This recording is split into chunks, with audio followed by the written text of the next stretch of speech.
Отырып тұру ең жақсы жаттығулардың бірі. Интернетте күн сайын бұл жаттығудан кейін адамдардың денесінің қаншалықты өзгергенін көрсететін сансыз фотосуреттер мен бейнелер бар. Бұл бейнеде мен сізге үнемі отыру жаттығуларын жасасаңыз, денеңізге не болатынын айтып беремін. Сондықтан бұл бейнені соңына дейін көріңіз. Бастайық.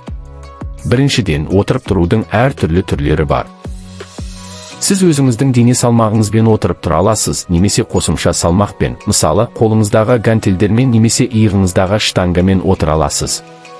Сіз отыру секірулерін де жасай аласыз. Дегенмен отырып тұруды шешкен адамдардың көпшілігі классикалық тәсілмен жасайды. Аяқтарын иық енінде етіп немесе сәл кеңірек етіп, сандары еденге параллель болатын нүктеге дейін отыра алады. Отырып тұруды орындаған кезде қандай бұлшықеттер жұмыс істейді? Ең алдымен ойға келетіні жамбас пен бөксе бұлшықеттері. Шын мәнінде, егер сіз оларды тізіп бастасаңыз, онда көптеген бұлшықеттер қатысады.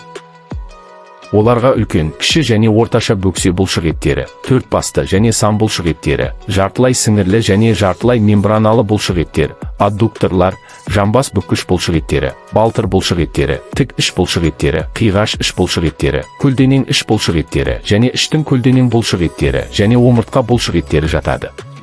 Негізінен, бұл жаттығуға денеңіздің жартысы қатысады. Сондықтан сіз байқайтын алғашқы әсер мен жаңа ғана тізіп өткен барлық бұлшықеттердің тонусы. Демек, тек аяқ бұлшықеттері емес, іш бұлшықеттері де іске қосылады. Отырып тұру бұлшықеттің өсуіне әсер етеді. Бұлшықеттеріңіз ерекшелене бастайды, және бұл байқалатын болады. Сондықтан адамдардың өзгерістерінің көптеген бұрынғы және кейінгі фотосуреттері бар. Мысалы, жүгіру және велосипед тебу бұлшықеттің өсуіне іс жүзінде ешқандай әсер етпейді, ал отырып тұру жаттығулары әсер етеді, және олар сіздің сыртқы келбетіңізге де әсер етеді. Сондықтан, бұрын жаттығу жасамаған және күн сайын отырып тұруды әдетке айналдырған адамдар бір айдың ішінде сыртқы келбетінде айтарлықтай өзгерістерді байқайды. Егер олар дейін және кейін фотосуреттерін түсірсе, айырмашылық айтарлықтай болады. Екінші әсері салмақ тастау, өйткені күнделікті отырып тұру, бұл айтарлықтай үлкен физикалық белсенділік. Ағзаның калория жұмсауы артып, зат алмасу, метаболизм жылдамдайды. Сонымен қатар, бұл жаттығуды жасайтын адамдар тек бұлшықеттерін өсіріп қана қоймай, жалпы дене бітімін айқындап, рельефті қылып, майдан арылады. Келесі маңызды артықшылығы, қан айналымының жақсаруы және жүрек қан-тамыр жүйесінің нығаюы. Бұл жаттығудың арқасында жүрек бұлшықетінің тонусы артып, қанның жүрекке де, шеткі мүшелерге де ағымы жақсарады. Сондай-ақ аяқпен жұмыс істейтіндіктен дененің төменгі бөлігіндегі вена қанның айналымы айтарлықтай жақсарады. Келесі тармақ отырып тұру сымбатты, осанканы жақсартуға көмектеседі. Әрине, белгілі бір шартпен. Егер біз оны қисайтпай, белді сәл бүгіп, арқаны тік ұстайтын дұрыс техникамен орындасақ қана.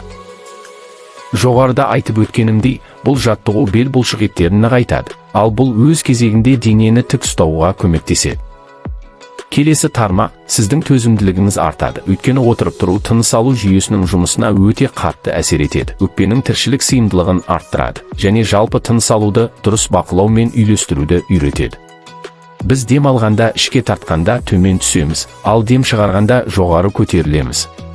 Бұл кез келген күштік жаттығудың негізгі принципі.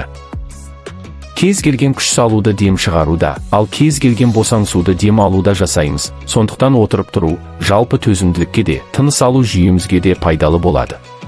Келесі тармақ бұл сіздің жамбас буындарыңыз бен толарсақтарыңыздың, тобықтарыңыздың қозғалғыштығы. Мәселе мынада. Жүйелі түрде отырып тұру аяқ қолдарыңыздың қозғалғыштығын айтарлықтай жақсартады. Ал егер тізе мен белдегі ауырсыну аз қозғалатын өмір салтының салдары болса, онда дұрыс техникамен орындалған отырып тұру оларды емдеуге көмектеседі. Мен айтып өткендей, отырып тұру кезінде тек аяқ қана емес, кор бұлшықеттері де жұмыс істейді. Кор бұл іш пен бел бұлшықеттері, сондықтан отырып тұру оларды, әсіресе қосымша салмақ болған кезде, тамаша дамытады.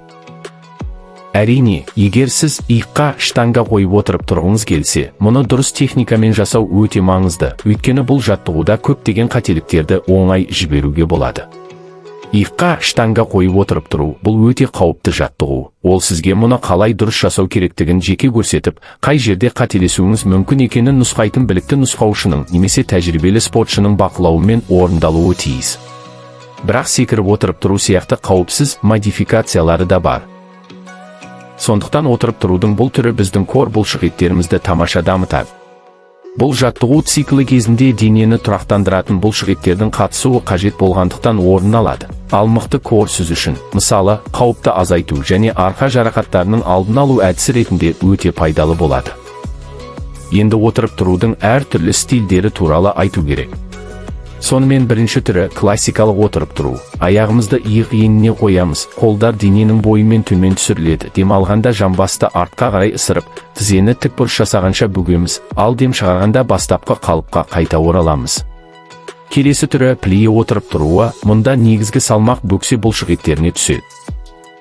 Аяғымызды иық енінен әлдеқайда кеңірек ашып, аяқтың ұшын сыртқа қарай тікбұрыш жасап бұрамыз. Қолды белден жоғары ұстап, тізені тағы да тікбұрышқа дейін бүгеміз. Келесі түрі мен жоғарыда айтып өткен секіріп отырып тұру, немесе отырған қалыптан жоғары секіру. Бұл жаттығуларды спринтерлер немесе, мысалы, тез жылдамдық алып, жылдам жүгіру керек болатын кәсіби футболшылар қолданады. Бұны да классикалық отырып тұру сияқты орындаймыз. Аяқты иық еніне қоямыз, бірақ жоғары қарай серпіліп секіру үшін жылдам отырамыз. Аяғымыз жерге тиісімен ақ бірден қайтадан отыруды бастаймыз. Айтпақшы, достар, комментарийге өздеріңіздің қалай отырып тұратындарыңызды немесе бәлкім бұл жаттығуды жаңадан бастауды жоспарлап жүргендеріңізді жаза кетіңіздер. Өз тәжірибелеріңізбен пікірде бөлісіңіздер. Маған оқу өте қызықты болады.